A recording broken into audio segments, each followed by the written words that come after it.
Ya, jadi ini memang permasalahan yang sangat kompleks ya, karena pemerintah pun sudah melakukan berbagai macam upaya yang seperti kita ketahui ya. Jadi ini memang di luar, maksudnya sangat anomali ya terjadinya. Jadi kita pernah mengalami beberapa periode kenaikan harga minyak goreng, tapi memang tidak setinggi ini. Jadi permintaan sawit dunia yang memang sangat meningkat, ditambah dengan permasalahan dari struktur tata niaga dari dari usaha minyak goreng itu sendiri, itu juga menjadi permasalahan. Jadi artinya sebenarnya ini permasalahan yang sudah lama terkait dengan, distribusi yang tidak efisien karena adanya kemungkinan adanya oligopoli ini di dalam, Mhm. pasar minyak goreng.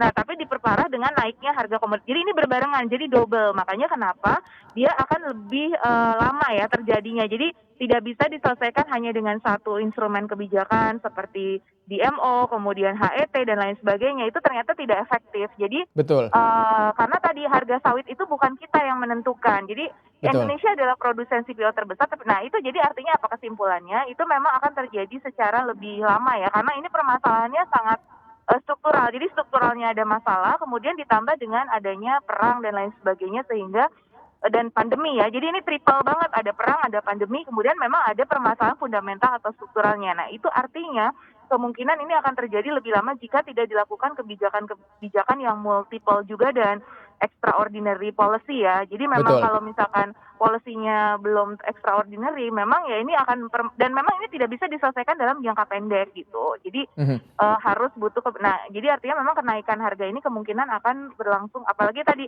ada seasonal efek Ramadan ditambah dengan, lebaran ya, itu juga Mhm. akan mempengaruhi. Jadi memang nampaknya akan bertahan gitu. Oke. Akan cukup lama kenaikan dari, minyak goreng itu prediksinya seperti itu Mhm. kesimpulannya. Oke, masih akan cukup lama kenaikan dari harga minyak goreng ini, apalagi ketika rapat dengar pendapat antara Menteri Perdagangan dengan DPR RI.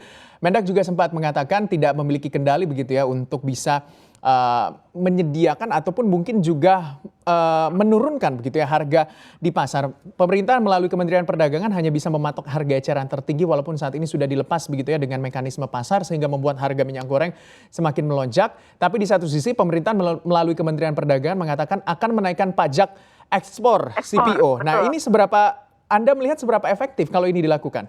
Ya, untuk jangka pendek memang ini yang salah satu yang pilihan yang bisa kita pilih ya, meskipun efektivitasnya memang, tetap artinya tapi ini adalah yang, lumayan lumayan di antara alternatif-alternatif kebijakan dibandingkan DMO Mhm. dan lain sebagainya, pajak ekspor ini lebih market friendly ya kebijakannya sehingga dan kemudian nanti pungutan ekspornya itu nanti bisa digunakan untuk subsidi ke minyak curah. Jadi ada subsidi silang. Nah ini memang yang terdekat lah yang possible memang untuk dilakukan dan memang lebih market friendly gitu, kebijakan pajak ekspor. Jadi, Mhm. Le dibandingkan dengan kebijakan pembatasan kuantitas. Nah, walaupun tidak terlalu maksudnya gini, efektivitasnya ya itu yang relatif paling efektif saat ini. Memang instrumennya pajak ekspor meskipun itu hanya short term biasanya. Nah, jadi, karena gini, ketika pajak ekspor naik itu nanti karena kita masalahnya tuh kita kan supplier terbesar ya, nanti ketika betul. berkurang juga di dunianya takutnya harganya naik lagi. Nah, jadi ada trade off sedikit memang di situ, tapi setidaknya bisa dalam jangka pendek itu Mhm. mengurangi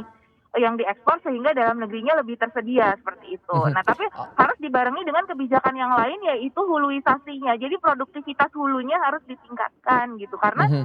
ini juga production-nya minyak goreng ini memang harus digenjot juga gitu karena Mhm. demand yang tinggi. Jadi sisi hulunya harus dimainkan juga gitu. Jadi memang Betul. nggak tadi seperti saya sampaikan kebijakan tuh nggak bisa tunggal gitu, harus, beberapa kombinasi atau multiple tadi dan Iya. extraordinary.